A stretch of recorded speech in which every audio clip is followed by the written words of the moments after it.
What is up, everybody? Let's get our draft on as we do. It's Thursday, so you know what that means. A real mock draft. It's a little early for real drafts, but hey, it's never too early to mock and to get some practice in. And we got a half PPR draft here on Sleeper. So if you want to get in, which I know you do, because if you're already out here watching, then that's what you're waiting for. Got some people lined up and ready. Let's see who gets in. 10 spots available. Chris stuck himself in the middle this time.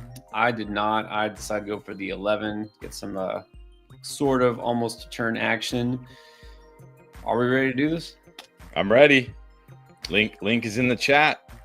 Here we go. Up on All in. right, guys. Mark, Andrea, Cody.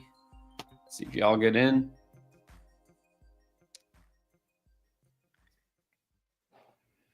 We got 2 spots, 1 spot. And our boy Keith right after me, so we can do some mutual sniping of each other. Taz cannot decide what spot he wants. 2 or 5. 2 or 5. Oh, there you go. You're stuck at the 2, Taz, because we are full. Dan the man is in. Tony on the clock with the 101. Here we go. Let's do it.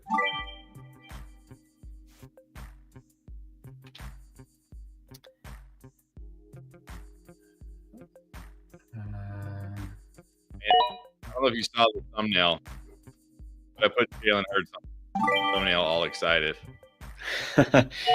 Yeah, I was thinking. So it's not a busy time in the NFL news-wise, but I guess we're going to see Jalen Hurts back where he should be drafted because thankfully the brotherly shove or the tush push was not banned. It's funny because all the reports, everybody, even ESPN, they're saying, yeah, expect it's going to be banned. It's going to happen. But it wasn't. I mean, I don't know. Do you think some teams switch at the last minute? Or Maybe. I'm happy for those teams that switched. Ooh, this is half PPR. Neighbors, Gibbs, Neighbors. I'll go Gibbs. Go Gibbs here. Yeah, I mean, if some teams switched, I'm happy because, I mean, man, come on. Really? It's like one team is really good at it and the rest of you aren't, so we're just going to ban it. Like, this would be like if some team had a kicker that could make 80, 90-yard kicks on the regular. And they were just like every drive they either got a touchdown or a field goal every time, and then the league was like, "Oh, we got to ban field goals past X amount of yards." It's like, come on, man, you know what I mean?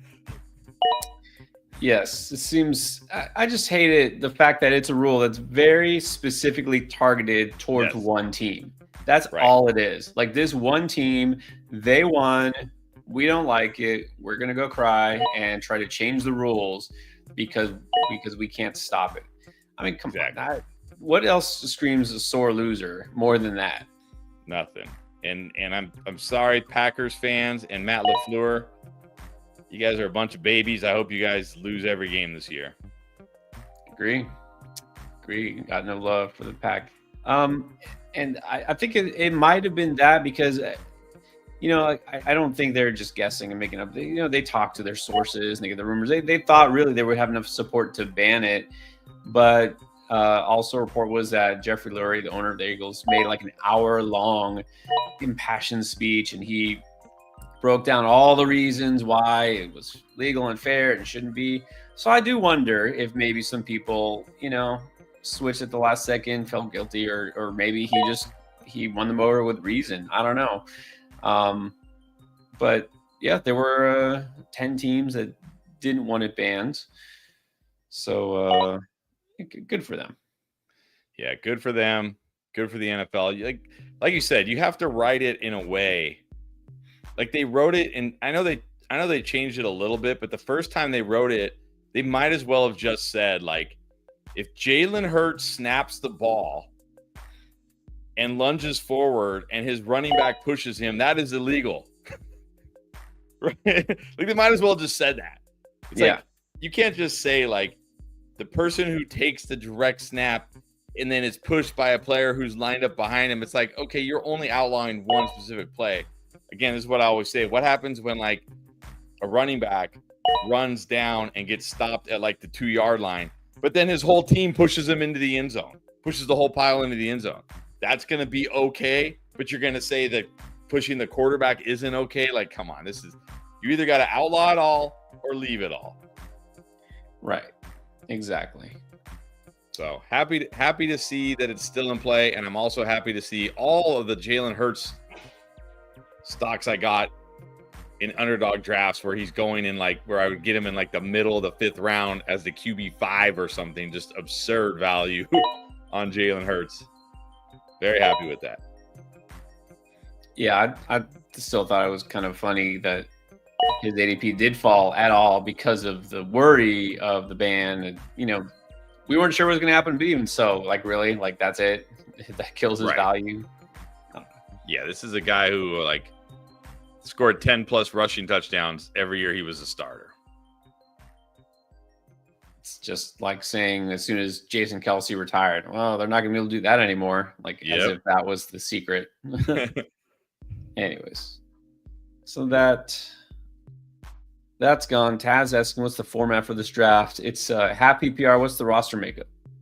Yeah, I guess we should focus on the draft. It's right there at the top left. So 1 quarterback, 2 running backs, 3 wide receivers, 1 flex, 1 tight end. Yeah.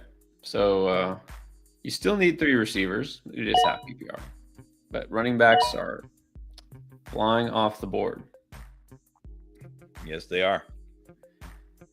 Which makes it look like I'm going 0 RB potentially. I mean, Brian Thomas Jr. and Nico Collins is a pretty nice start. Yeah. You'd be upset with that start. Nah, not complaining. Like, maybe I probably would have taken Ashton Gianti if he'd fallen to me. He did not. Now with Clayton there. Nah, he wouldn't have anyways, no. With CMC.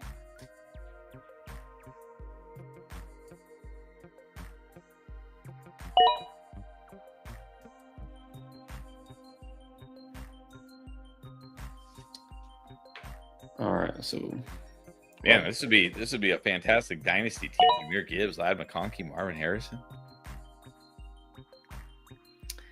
Saw, I don't know if it's call it news, but Harrison is beefed up, got some guns. Yeah, I never know how I feel when a player does that, but I still like Harrison. I mean, this is still an elite talent. They just used him so poorly last year. I got to think this year they scheme him more easier throws and easier catches instead of just, saying go out there and go against the top corner every play and good luck. Got to think they use him differently. Yeah, well, that was the thinking, or at least this is the narrative. Behind it is his contested catch rate was not very good, especially for someone who's supposed to be an alpha receiver. So, maybe he can body some DBs now and get up there and use his new muscle. We'll see. We'll see. I'll tell you what, though, I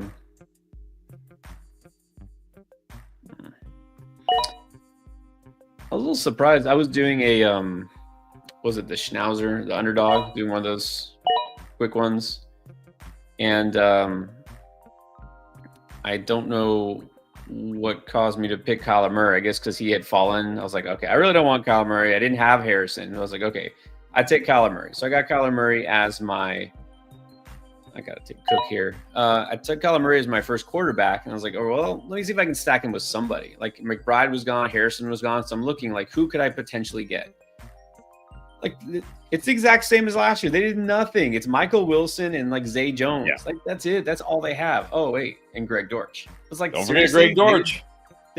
That's it. Like, you're just, hey, it worked so great last year. Let's run it back.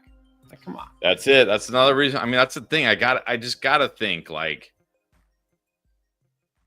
because I don't know if you read his reception perception, but he was lined up outside on the line of scrimmage like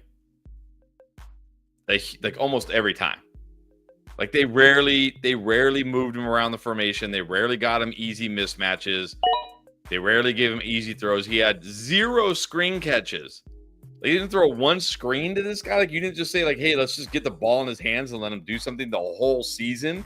Like it's just like stand outside there against the other team's top corner and go get open. That was basically like what they did with him. Whereas a guy like Malik Neighbors, the Giants did everything to get that guy the ball, right? Quick, like run 3 steps and turn around. We're going to throw it to you. Like literally like backyard football, right? Like take 3 steps, turn around, I'll hit you, right? Like just get the ball in his hands. I got to think the Cardinals are going to get the ball to Marvin Harrison in more creative ways, easier throws, get this guy the ball more. So I'm taking the third. I feel like Marvin Harrison in the 3rd round is great value. Well, I think it's fair value. I mean, last year, remember, at times he was 1st round. Sometimes people were taking him at the end of the 1st round, which always felt too early, but we didn't know. We're like, well, this guy could be, breakout. He could be what like Malik Neighbors was. Yeah, but that's my only worry is that basically we're going to get the exact same as last year, which was fine, but not great. Because it's the same system, right? Same offensive coordinator, the same receiving core. Like there's nobody there who's going to all of a sudden like draw attention away. Same quarterback. So I'm like, I could see it being the exact same as last year. That's my concern. I do think, of course, he should get a little better. Hopefully Kyler Murray, has a little more chemistry with him. And, I don't like to place my trust and my hopes in an offensive coordinator who already has shown he's not super creative, but maybe.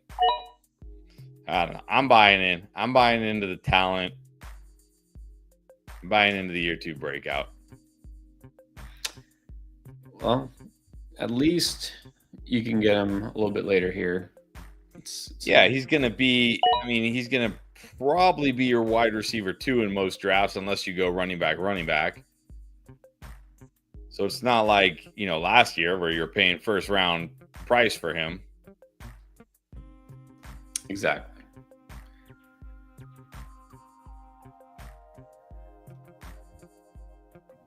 Let's quid pro quo. This seems like early drafting was great compared to now. Well, yeah, that tends to happen, right? Things even out as we get closer, we know more. You don't have that advantage quite as much. Yeah, that's usually the advantage to the early drafting, if you can kind of project what teams and people might do. But the downside to that is sometimes you miss, right? Sometimes you think, this guy's gonna, whatever, and then it's like, oh, never mind, they signed 3 wide receivers. He's terrible. His situation's terrible now or whatever. So it goes both ways. But yeah, definitely lots of value with early drafting if you're in tune with what's going on. Right.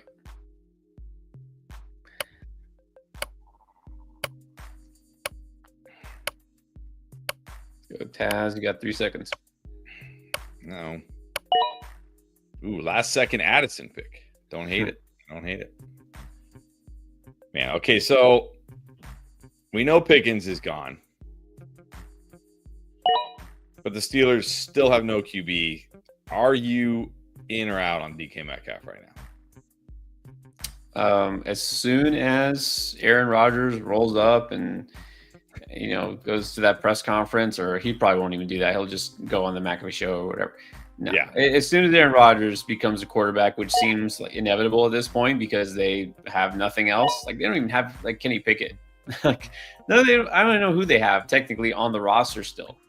Like even Mason Rudolph would give me like a modicum of hope for DK Metcalf. Now, as soon as Rodgers is announced as the quarterback, I'm not like all the way out on Metcalf. Like I refuse to draft him, but I'm pretty out. Yeah, I'm pretty out too. Did I miss him? I always miss these people.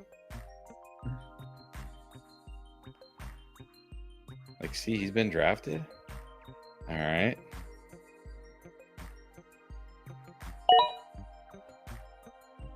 I didn't even see that Kenneth Walker was drafted.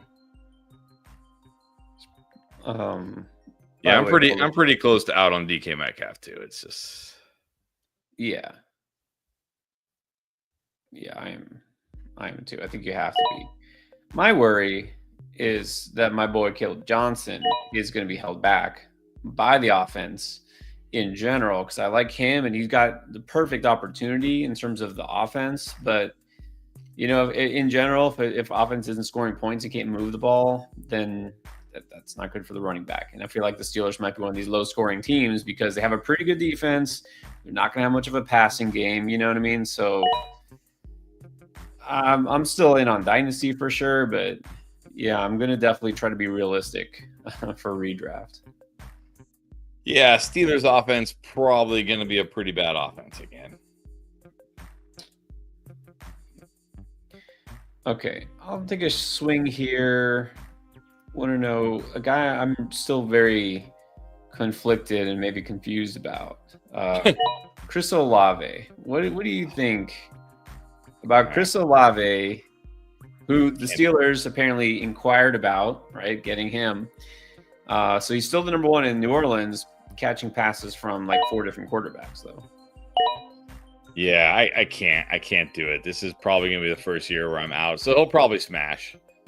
But, I mean, what? Tyler Shook? Spencer Rattler? Oh, no, I can't do it. I can't do it with Olave. Yeah, I don't know. I mean, it's been frustrating enough, and I think about it. Oh, I'm back on the clock again.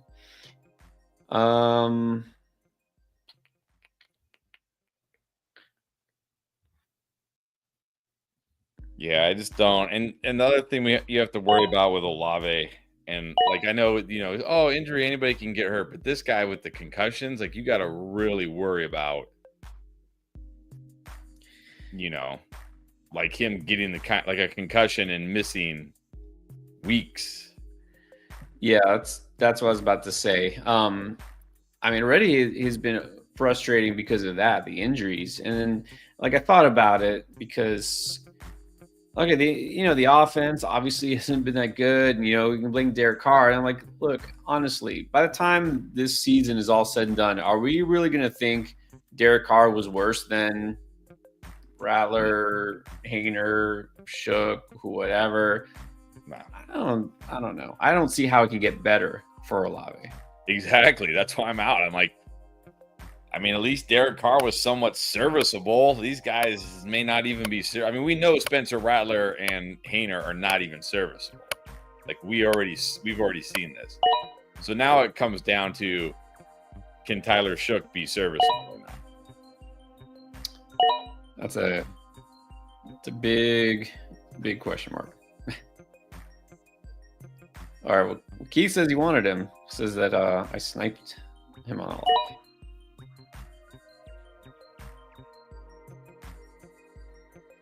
You sniped him on who?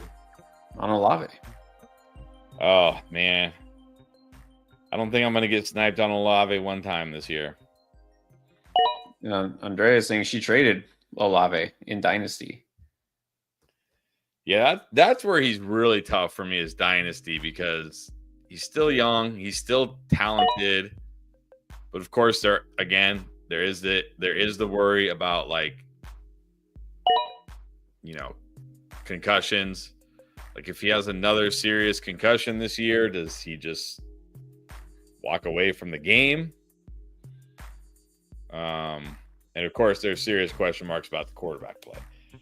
Now, on the plus side, if the Saints are awful this year as they should be, and they only win like a couple games, as they probably will, next year's QB class is pretty good. Yeah, that's the tricky thing with him is the concussion thing. Obviously makes Dynasty a little trickier, but also things could definitely get better next year if you want to go ahead and start the conspiracy theory early, is they get Arch Manning. Where's Dad? Played back in New Orleans. I don't know why he would want to go to New Orleans, but anyways, we'll see. I'm not totally out on Olave. I think I might be, honestly. if Rodgers was in Pittsburgh, taking play calls from Arthur Smith, I might be a little less out on Olave than DK, because at least Olave's got that big play in him. He's going to be the number one target by far, and they're going to have to pass the ball a lot because they don't have the defense to keep up with teams like Pittsburgh does. Man, I think maybe I'm just too low on Olave this year, but I think you're like totally out. Yeah, totally out. Well, because I mean, at least Aaron Rodgers had glimpses last year where he just randomly put up big games. Like, we're betting on Tyler Shook, Spencer Rattler, and Jake Haener. I've already seen enough of Spencer Rattler and Jake Haener to know I'm not betting on those guys. No chance. So now you're betting on Tyler Shook being anything decent. And maybe he will be, but it's not a bet I want to take. Like, I don't think Chris Olave is going to win people leagues. So for me, it's like, why, you know what I mean? Like, so why draft? Like, why, even if Olave's good, like, whatever, like, okay. I don't think I'm going to regret missing out on Olave. You know what I mean? Like, I don't think Olave's putting up a top 5 season or anything. So it's like, right. It's like, fine. I can just pass on Olave here. No problem. Yeah. You're saying that the upside just isn't there. Well, only because I got him as my 4th receiver. I'm okay with it in this build. Well, I'm obviously not paying attention. All right. Who's still on the board here? None of these guys are on the board.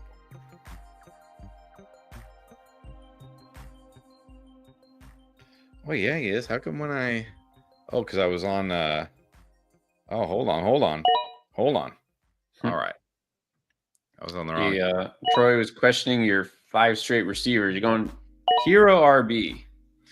It really is just because when it came to my pick, like, I mean, Monty's fine.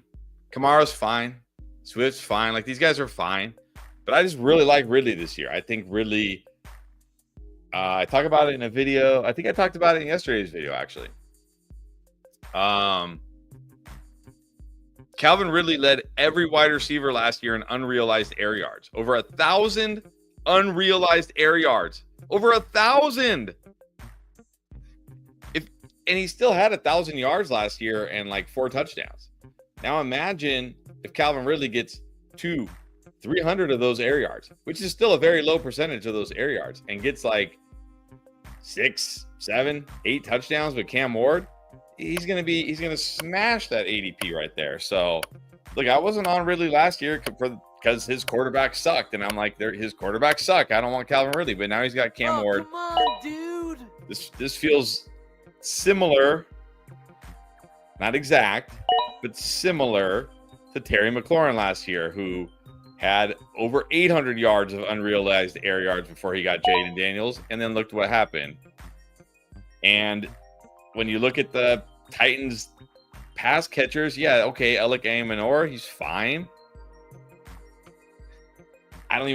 Chigo Okonkwo, Tyler Lockett, come on, Tyler Lockett's cooked. He's cooked. I think Calvin Ridley is going to have a nice year this year. Wow. I'm backing on Ridley, and you know why. Got Cam. No one going to throw the deep ball better. So it's not like I intentionally am like, I'm just going to pass on running backs for 5 straight picks. It's just when I just feel like the wide receivers were better than the running backs at that point. Yeah, well, that's the thing. You definitely didn't sit out and say, you know what? Right after my first pick, this is what I'm going to do the next 5 rounds. And then, like Taz is saying, he's like, yeah, the wide receivers dried up fast. Wide receivers dry up fast in these things. Yeah, early in this draft for sure. Early on, it was the top tier running backs that dried up, and then all the receivers fly off the board.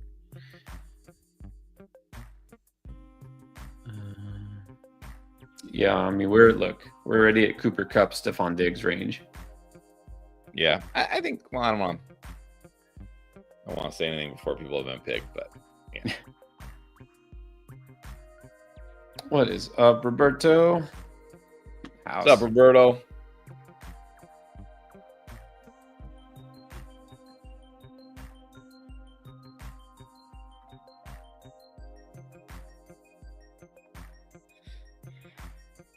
Anthony saying I sniped him. I don't remember what pick I made today, but you're welcome. You sniped him on the Kyle Williams? Oh, is that what it was? Oh, okay. Yeah. There's always trade. You can always make an offer. Always trading. Always can trade.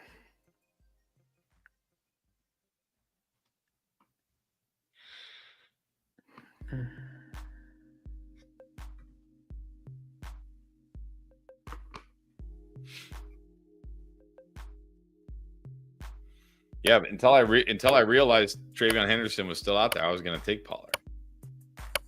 Pollard a great value this year. Again, come on. You got to think this Titans offense. You're still on auto, Clayton, but I think you probably had Trey Benson queued up. I guess I don't know because that's Yeah, he's saying it's glitching. Yeah.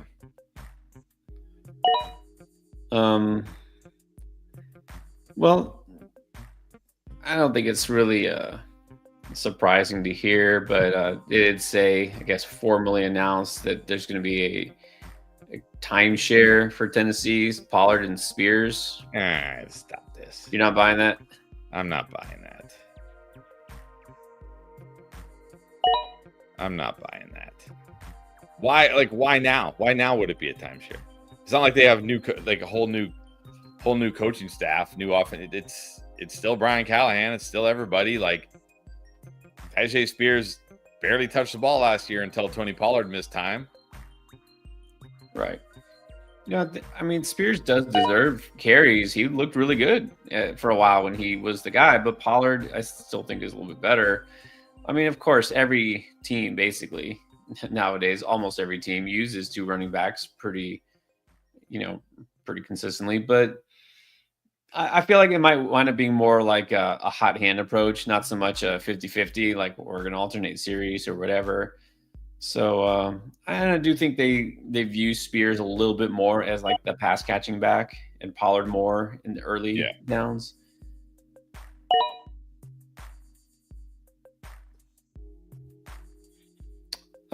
Yes, Mark asking are these mock drafts.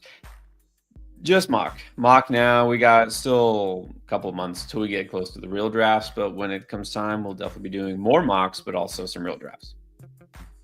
Yes, these are just mocks, just practice. Practice.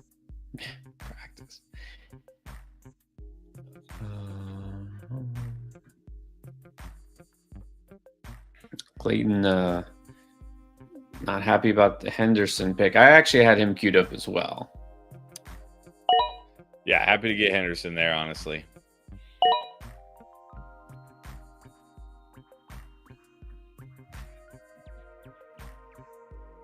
Ooh, is that right? You took Diggs.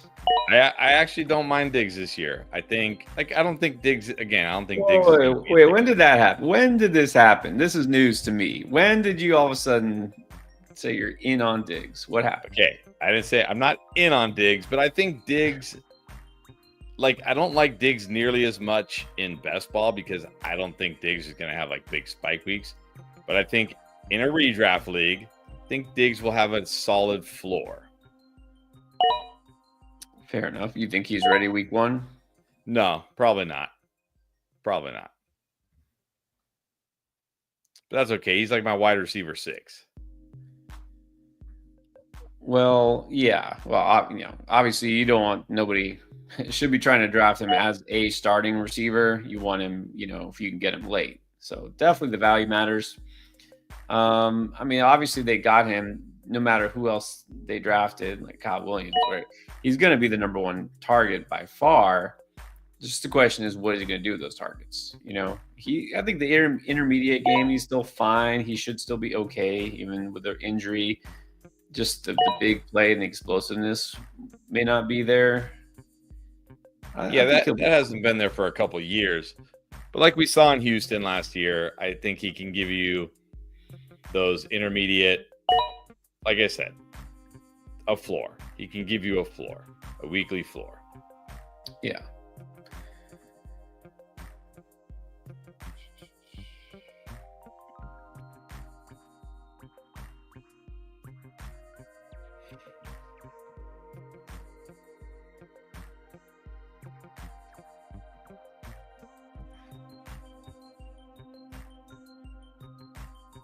Yeah, it was great seeing you too, Roberto. Ooh, an endgame draft. I don't know if we can do an endgame draft in person because I don't know if we could get everybody into one spot.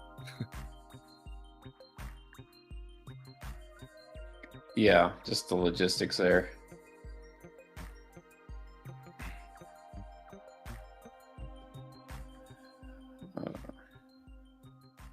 But I have been thinking about doing a meetup at like some training camp somewhere.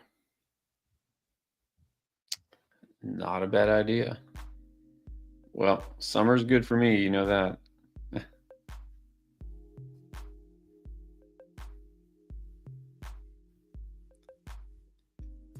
Oh man. Oh, how many rounds left?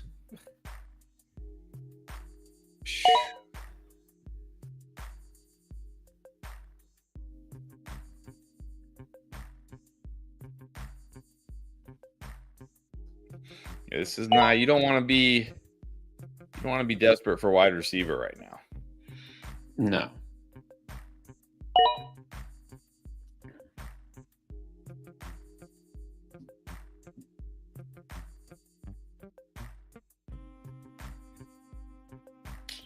Even running back. Even running. You just don't want to be desperate right now. I wouldn't say desperate, but just not loving it. We'll say, like, had I not taken Pollard earlier, okay, maybe it's not 50-50, right? I still do think Pollard is a more valuable player in fantasy, going to be more of the lead back. But I do feel like now, if you're looking at draft value, Spears does seem fairly appealing where he goes. So I would be okay with him as like my fourth running back here, thinking maybe he'll get a decent amount of work at least, I don't think there would be anything wrong with you taking Spears there. I think in redraft it's okay to have both guys. Yeah, I mean, usually I don't want to, it's like you're hedging your bet, but also it's like if you have two running backs in the same backfield, who are you starting, when are you starting them? It's not really a handcuff situation. You know what I mean? Yeah. I don't know. My thing is like, why coaches say this stuff all the time, but like, why now? Like, what did Spears do last year where the coaches are like, whoa, we got to get this guy the ball more. I had no idea he could do this. I had no idea he could do this. You know what I mean? Like, again, this isn't, this isn't like a Bucky Irving type of thing or like Chase Brown, where it's like, hey, this guy had to be the lead back for half the season and was awesome. We got to give him the ball more. It's like, I don't know. I'm sure they in their mind like want to get him the ball more. But at the end of the day, like these coaches just go back to like what works. And I think Tony Pollard worked last year. All True. right. I really don't need anything.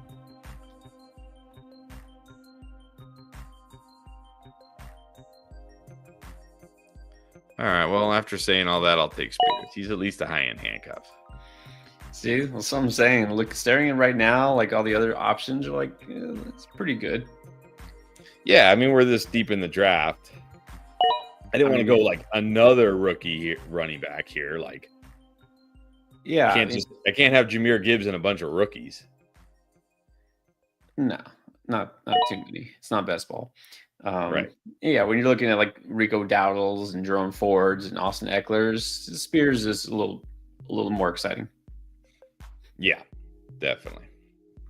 But again, I still have trouble believing like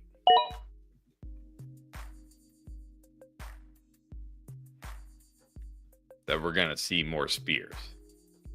Yeah, well, big lesson. I mean, it hasn't started yet because we're on a training camp season, but even the mini camps and the rookie camps and all that. Oh man, Don't fall for the coach speak. No, you're almost just better off ignoring all of training camp. Yes. I mean, anybody remember Carson Steele? What about Deneric Prince? Remember people were drafting like Deneric Prince. Deneric Prince was gonna be the Chiefs RB1, right? Like, or the Chiefs handcuff, right? Like, oh my gosh, like, oh, you're almost better off just not even paying attention to training camp. The Carson Steele hype train was getting insane for a week. Yeah, you're just better off not paying attention to training camp. Agree. Let's go, team! Let's go! Well, wow. Okay. I don't know if this was planned, but these days you auto draft and you get stuck with Mahomes Kelsey. You get the Mahomes Kelsey stack, although. Yeah, Kelsey's another one I'm just not drafting. I'm not drafting Kelsey. Yeah, I really don't think I'll have any Kelsey. No Kelsey.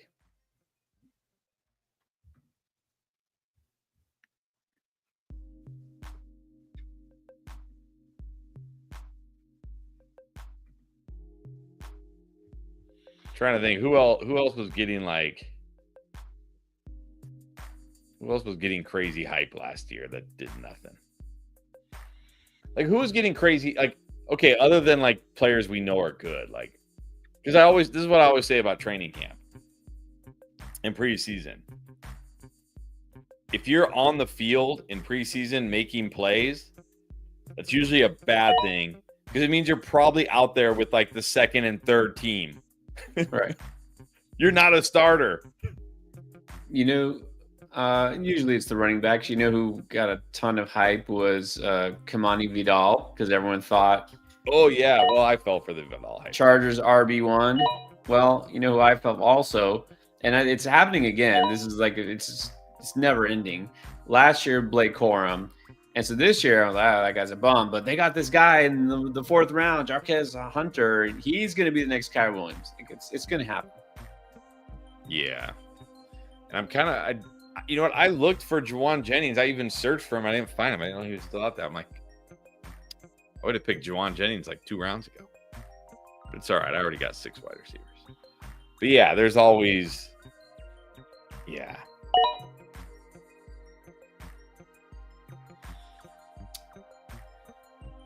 All right. So now that you've taken Layshaw Tooten, I want to talk about Tooten. He's getting hype, and Cohen seems to like him. It's his guy, right?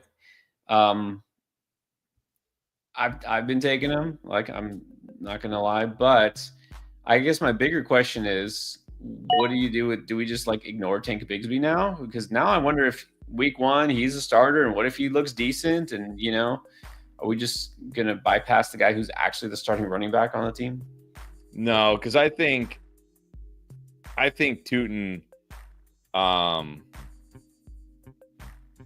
will take the Etienne role. And you look at Etienne last year when Tank Bigsby was healthy, he was just like a change of pace pass catching back. I think that's more how they envision Tooten. Now I like Tooten because this is the guy, like he's kind of like Devon Achane. I mean, you can just like dump the ball off to this guy and then 60 yards later he's in the end zone. You know what I mean? Like he doesn't need 25. He doesn't need to like, grind out 25 carries for, 80 yards and a touchdown. No, this guy can have 10 touches, but one of them's a 40-yard touchdown. So that's why I like him. And again, all reports are they've been trying to trade Etienne. Of course, they weren't able to, but that's not a good ringing endorsement for Etienne. So I think Tank Bigsby will maintain the kind of lead back roles, but Tooten will take that pass catching role. But he's the type of guy that can turn, 4 or 5 catches into 80 yards and a touchdown. Yeah. I mean, he'll at some point definitely have a role. And like you said, he's got that upside. I mean, Travis Etienne, I can tell you 1,000% will not draft at all anywhere, even last round. I think he's just done. Tank is the one that it's hard because I thought he looked like a great value before the NFL draft. And it's not like they drafted Tooten high, right? He wasn't one of the first running backs drafted at all. But, it obviously doesn't have to be that. This is somebody that Liam Cohen identified. And of course, we have to make the Bucky Irving comparison. Bucky Irving was a 4th round pick. Like, okay. But still, it's possible. He just makes Tooten the guy if he's the best running back there. But I also feel like we can't just assume like that's it. It's happening. Tooten will be the running back number 1 by week 8, and Tank Bigsby is just going to be on the sideline. You know what I mean? So I feel like Tank now is starting to be a pretty good value. Yeah, and I'll say the one thing I will say about training camp that I do actually try to pay attention to and preseason games is who is actually, like, if it's a preseason game, and let's say Trevor Lawrence and the starters play like 2 series, who are the guys playing with him? Like, is it Tank Bigsby and Travis Etienne, and then Bashal Tooten comes in with the second teamers? Then it's like, okay, Tooten's behind Etienne right now. But if it's like Tank Bigsby and Tooten with the first teamers, and then when the second teamers come in, then they put Etienne out there, maybe it's Tooten and Etienne, it's like, oh, maybe he is ahead of Etienne. So I think that's more what you have to look for. You got to, especially those guys like, oh my God, in the third quarter, he scored 2 long touchdowns. Like, yeah, it's the third quarter. We're talking about guys that aren't even going to make the team anymore that are on the field. He's playing against guys that won't even be in the NFL. But yeah, that is, so that, that's kind of what I try to look at is like, okay, who's playing with the start? Like, who do the coaches envision as the starters? Now that can change as the year goes on, like we saw with Bucky Irving, right? If he's just better, right? Like if Tank Bigsby is struggling and Tooten's ripping off long runs, then yeah, maybe eventually Tooten does take over. But I don't think that's going to be the case to start the year. Yeah, and it's a great point because the preseason stat leaderboards are full of guys who are not even on the active roster when the season starts, much less doing anything. So it's not a good thing, right? You say, well, he ran for this, he did this in the preseason. Like, that's almost like a kiss of death. Yes, because again, it means you're out there with guys who probably aren't going to be on the team, or at least aren't going to be starting, aren't going to be playing. So that's not a good thing. And I'll also say this about like with the coaches, because we're coming up on training camp. I mean, obviously, like going back to Tooten, like, and even like Blake Corum last year, like, what are the coaches supposed to say? Like, yeah, I mean, there wasn't really anybody better on the board, so we just took him. We'll see what happens. You know what I mean? Like, of course they're going to rave about the guy they just drafted. Like, of course they're going to rave about, the running back they just drafted because they just drafted him. I mean, I hope they like him. I hope they feel good about him.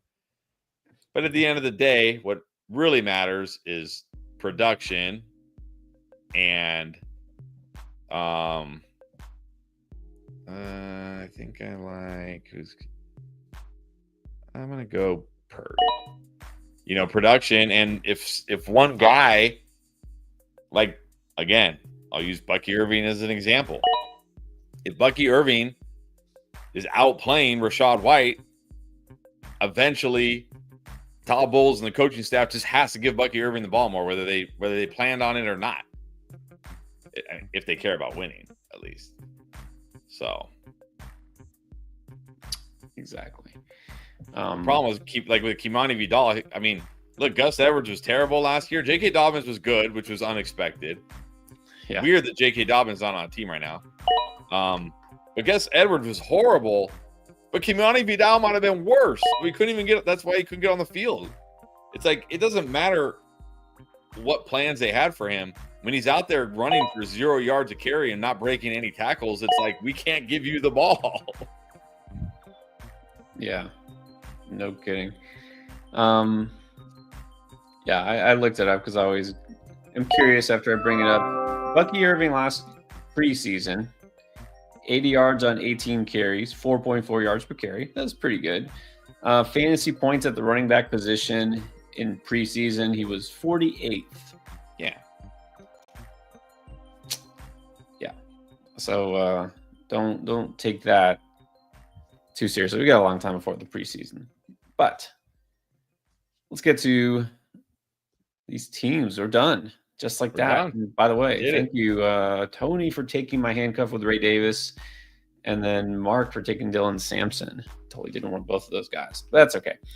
Last round running back. Didn't matter. Good draft. Let's go over the teams one at a time, starting with Tony, who took Jason 1.1, then went Bucky and JT back-to-back, and then RJ Harvey going for 3 running backs, then took DK, who was much discussed, Debo, Evan Engram, I believe that is Javonte Williams, Christian Kirk, Mecca Bukwa, Blue, Love, and Ray Davis. Yeah, and herein lies the problem in a 3 wide receiver league when you wait this long on your wide receiver 2. I mean, you're starting DK Metcalf and Debo Samuel every week. That doesn't give me the warm fuzzies. And look, I think Bucky Irving is fine in the 3rd round. We both really like RJ Harvey, but he's far from a sure thing. So yeah, in these 3 wide receiver drafts, it's hard to go running back. But look, if Metcalf's okay and Debo maybe gets in shape, this team could be okay. So yeah, just tough in a 3 wide receiver league when you wait that long on your wide receiver 2. Right. It's the DK and the Debo picks that'll make or break this team. And, Of course, we talked a lot about Metcalf and then Debo. I think we're both kind of out on, not completely, but let's just say a little skeptical. But things do change from year to year. Maybe they'll bounce back. Taz went with Bijan, JSN, Jacobs, Hurts in round 4. That still feels late. The end of round 4, but I think quarterbacks in general went really late in this draft, which shows you that it's an endgame draft. Addison, Laporta, Shakir, Najee, Hollywood, stuck with Mahomes and Kelsey at quarterback. Oh, actually, now that I realize this looks a lot worse that you got stuck with him because you already had Jalen Hurts. You really didn't need a quarterback. Right. And you had Sam Laporta. Okay, so those were auto picks, but before that, thoughts? Yeah, again, I mean, I like Bijan and Jacobs a lot. I like JSN. I like Addison. I get Shakir at your wide receiver 3 is okay, right? He's like a floor play. He's okay. But again, because you went early QB and early tight end and 2 early running backs, your flex is going to be like Najee, Hollywood Brown, Ayamanor, Rashawn Johnson. Like those are going to be your flexes. So this is why it's tough to go early QB and I guess semi-early tight end, again, in these 3 wide receiver drafts. Yeah, I mean, I don't know obviously you wanted to take in Mahomes and Kelsey, so I'll ignore that, but still gonna be a little rough at the flex. But I mean, your running backs are stacked. You got an elite QB. Hopefully Laporta bounces back. That's the thing. That's like the make or break pick here, right? Like you're gonna need Laporta to be what we saw as a rookie or close to it. Yeah, I think so. Although I can't speak. I took a tight end actually in the same round before Laporta, which tells you I think Laporta will be fine, but I'm not reaching on him early this year. All right, but let's go to Cody. Number 3, got Saquon. Pretty nice. T. Higgins, Josh Allen, Chuba as the RB2, Kittle and Ayuk, Odunze, Downs, Warren, Shaheed, Sharbs, Corum, and then Goff. Again, these teams just waiting on that wide receiver 2. I mean, your wide receiver 2 is missing an ACL. Yeah. Odunze, man, I really like Odunze, but man, they drafted Loveland and Burden. I think Odunze will be okay. Downs with Richardson and Daniel Jones, Shaheed. Again, this is another team where I look at it like Your wide receivers and your flex, very dicey. And this is, again, you have to start 3 wide receivers and a flex. And I don't know who are your 3 wide receivers and flex. I mean, obviously T. Higgins, but like Ayuk, Odunze, and Josh Downs, Jalen Warren, Shaheed, who also is coming off ACL tear. Ooh, yeah. Again, when you go early QB, early tight end in these drafts, that. Exactly. So same thing, echo that. I will say, as far as draft value, I actually like Odunze now because he's going much later than he was before the draft for obvious reasons, but I still think that's a good place to get him. I mean, I still think he can have a very good season. Downs is the one I'm like, okay, I just the Colts pass catchers. We've addressed that. All right, so Mark did take Michael Pittman, but before that, he got Justin Jefferson, Terry McLaurin, went Brock Bowers, and Jaden Daniels. So another early QB tight ends combo. All these early slots went early QB tight end. Yeah, that's funny because we saw those 3 teams took 3 out of the first 4 teams had early quarterback, and then only one other team took an early quarterback. But Connor Mixon, Etienne, all right, Dowdle and Sampson, Jacoby Myers, Michael Pittman, Keon Coleman. Again, I'm just going to echo what we keep saying. I mean, Jefferson McLaurin is great. I think Bowers here. I mean, again, I still kind of don't want to do it, but at least it's not early second. Jaden Daniels, fine here. I mean, Connor Mixon feels like okay at running back. And then like Jacoby is your wide receiver 3 is, again, okay. Pittman is your flex, or Etienne is your flex, or yeah. So who was it that asked me about the 5 wide receivers? This is why. Yeah, because I will probably have a high upside flex, unless I just draft a bunch of busts. Then, but if I draft a bunch of busts, my team's gonna suck anyways. Well, yeah, doesn't matter what position they are. I don't mind the early. I like the start. The core here I think is good, even though you feel like Connor Mixon. Okay, they are what they are. Still very good, right, for where you got them. Okay, and you have an elite tight end and an elite quarterback. I don't like any of the picks after round 8, like at all. And even Pittman, like, okay, fine. Pittman isn't the worst, but we just talked about Etienne is probably not even guy you need to draft. I still don't like Keon Coleman. Quentin Johnston doesn't seem like he needs to be drafted. So probably Sampson's the only pick there I like at the second half of the draft. Dan, the man, went with CeeDee Lamb, Garrett Wilson, and then 3 straight RBs with Chase Brown, Breece Hall, Omarion Hampton, Judy Pearsall, Murray Andrews, Trey Harris, which, by the way, I just discovered the other day. Elijah Moore is on the Buffalo Bills. Didn't know that. Jerome Ford. I mean, we're not buying into Elijah Moore again, are we? No. This is kind of like the opposite of my team. I mean, CeeDee Lamb, Garrett Wilson. Like, I'm not completely out on Garrett Wilson. I don't know if he's the guy I take there, but it's fine. But then you got 3 what should be good running backs. I mean, Breece Hall, we'll see, which means you could flex one of them. And then Judy Pearsall is your wide receiver 3 or one of those flexes. So I love that build. You still got Kyler Murray. You still got a solid tight end with Andrews. And I like the bench, maybe other than, Jerome Ford. I mean, even Jerome Ford when he's the only guy there is, but it's the bench, so it's fine. So I like this team. I definitely like this build, probably the best so far. I totally agree. Judy this year is not a sure thing because we don't know who the quarterback is. I like Pearsall a lot, but I really think this is a strong team overall, getting good value at quarterback and tight end, so very solid. Chris at the 6, Scott, Jahmyr Gibbs, a whole bunch of receivers like Ladd, Marv, J-Mo, Ridley, and Travis Hunter as your 5th receiver. You might squeeze him in. Stephon Diggs is on the bench. Travion Henderson, Skadaboo, Tyjae Spears, Tooten, and Njoku and Purdy. All right, so obviously the strategy was, the strategy developed as the draft went on. You didn't say, I'm doing anchor RB. Just now I got Jahmyr Gibbs. I don't need a running back. But the value was at receiver. You have great receivers as usual. The running backs behind Gibbs, though, you got 3 rookies and a guy in a timeshare of Tyjae Spears. So you feel you just need one of these guys to hit? Well, I mean, yeah, but that's easier said than done, especially early in the year. These guys might not hit. So this is certainly, this is definitely this is the type of draft you got to be willing to work the waiver wire. Because if Henderson's not getting a lot of touches, if Scadaboo struggling because he's on the Giants, if Spears is the handcuff and Tooten's not seeing playing time, yeah, my RB2 is going to struggle. But I always say if RB2 is your weakness, you're doing okay, because RB2s pop up every single week.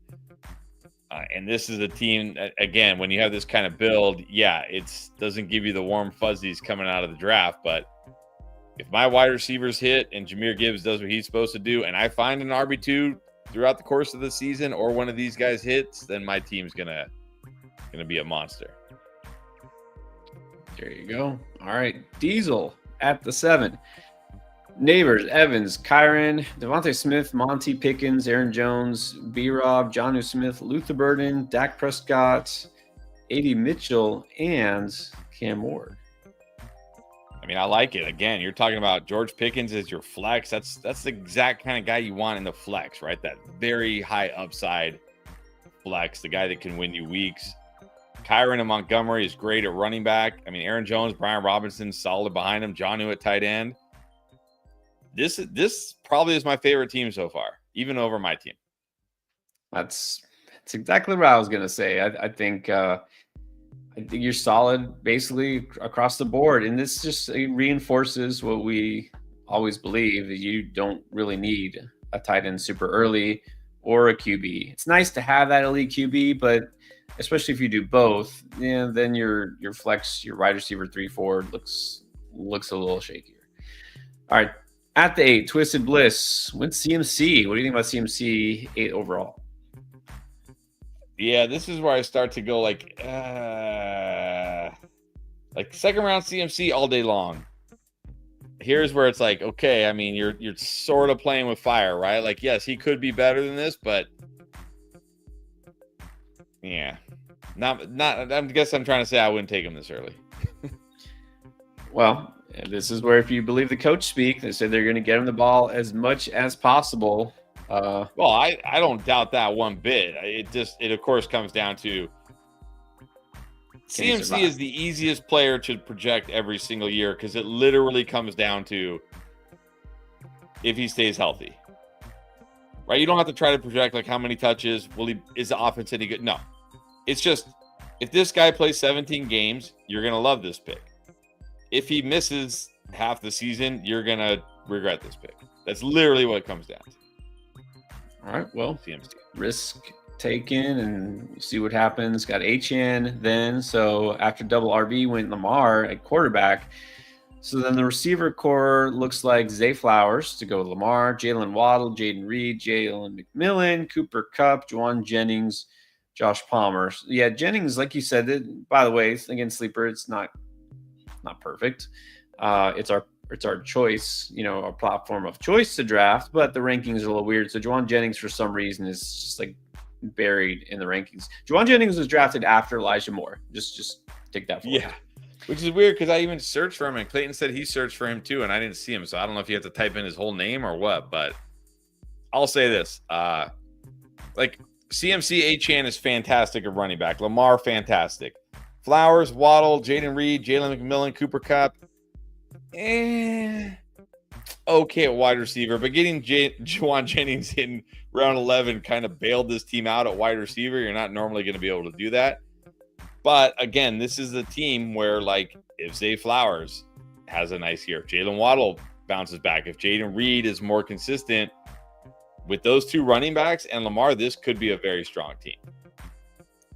Right. And it's funny because Jennings and McMillan, I feel like they should be flipped in terms of where they are drafted, right. Both of them 4 rounds apart. But yeah, if these two running backs are both top 10 running backs, which they absolutely could be, then maybe the receivers are good enough.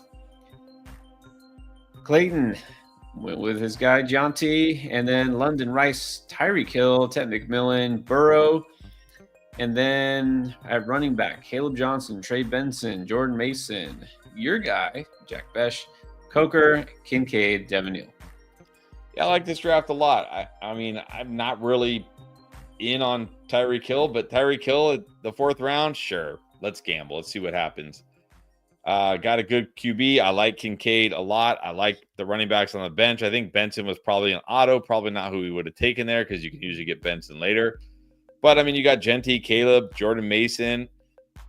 Yeah, I like this team a lot. I'm not sure it's quite up there with Diesel's team, but definitely one of the better teams for sure. All right, then NMB at 10. Puka, AJB, McBride, Walker, Worthy, Swift, Golden, Mooney, Ramondre, Kai Williams, Eckler, Shipley, and then Justin Herbert with the last pick. Again, I like the team. I'll say Puka and AJ Brown are probably like 2 of my least favorite early round wide receivers, but they're still good. They're still good players.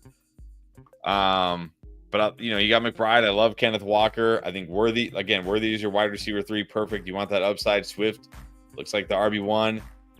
Golden, Mooney gives you, those guys give you upside at the flex. Even Kyle Williams. Herbert fine. So I don't know. Is it just me? Like, I just feel like Puka and AJ Brown are just like especially AJ Brown, because we saw last year the Eagles just barely had to throw the ball. Like, they're just kind of like, I don't know. Maybe I'm too low on him. I mean, he didn't end the season on fire, but I feel like Puka and AJB are fine for me where they went. It's the running backs that worry me here. I like Kenneth Walker, that, but then DeAndre Swift is still, just because they didn't draft a running back doesn't mean DeAndre Swift will suddenly be much better, because he wasn't that great last year. And then Ramondre could lose his job. So to me, it's the RBs I'm a little iffy on, but you do have some upside. At least you got some upside. All right. I went with BTJ, Nico, DJ Moore, Cook, Olave, Hawk, Pollard, Tyron Tracy, Marvin Mims, Garendo, Bo Nix, Xavier Leggett, and Braylon Allen. I like that Leggett pick. I think he's being slept on this year. BTJ and Nico Collins is a phenomenal start. It's hard to get much better than that. I guess Moore is okay. We'll see. It's 3rd round. We already talked about Olave. James Cook, great value, of course.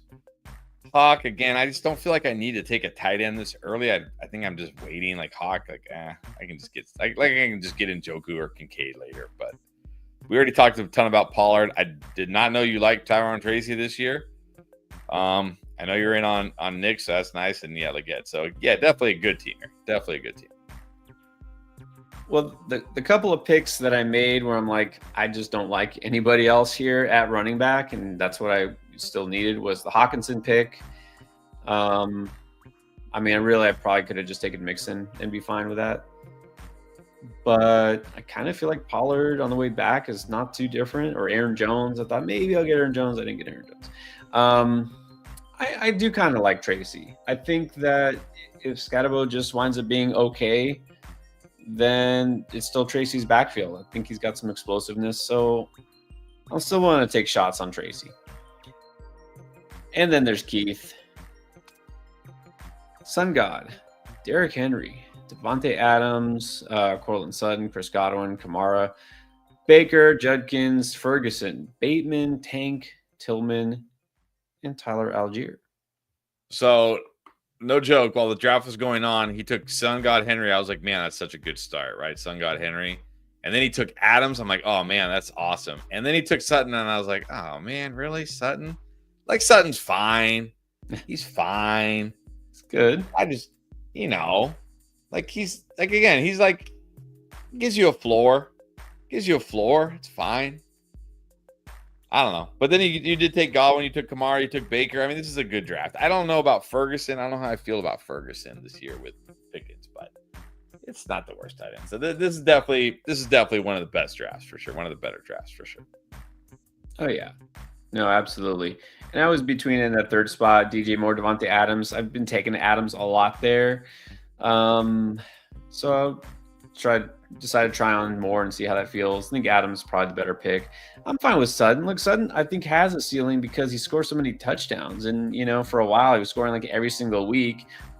They added a running back, but he doesn't have a whole lot of competition now I don't think for targets, unless you're really worried about Evan Ingram. So I still think Sutton's is solid. I mean, that's his 1, 2, 3. His technically third receiver. Yeah, no. Sutton is solid. Like I said, floor. He gives you a floor, but this doesn't have a ceiling because, again, I mean, only 81 catches, barely 1,000 yards last year. Like, he's not a guy who's going to have like those, 7 catch, 100-yard and a touchdown type of games. I mean, even last year, he only went over 20, twice all year if we don't count week 18, which, come on, Kansas City was resting their entire team in week 18. So he only went over 20 points twice all year, but he does give you a very solid floor with those touchdowns. You know me, I just like when you already have Sun God and Adams, give me some upside. Like, even like take a chance on Tyreek Hill if you want, or Jameson. Like, give me some guys who can give me like 25, 30-point weeks. Sutton's solid though. It's not like Sutton's a bad pick. He's solid. I just think, he's just a floor guy. We don't like floors. I don't like those floor guys in the early rounds. No. All right, one question. I feel like this is a good one to answer here. Nah, didn't we do this last year? We were all worried about him I'm not worried about Jefferson. I mean, maybe if Pierre was his quarterback, I'd be a little nervous, but other than that, I'm not really too nervous. I've never seen Pierre throw a football, so maybe if I saw him throw a football, I'd be like, I'm not worried about Jefferson. Like, if I was his quarterback, I would not be drafting Jefferson. Yeah, you haven't seen me throw a football. If so, then you'd be worried about the whole team. Yeah. No, it's not too much. Top 5 it's totally fine. Top 5, not just top 5 receiver. I mean, top 5 overall. Still because you got to like the fact that Kevin O'Connell understands that Jefferson is by far their best player, and he needs to get Jefferson the ball as much as he can. And Jefferson gets so open.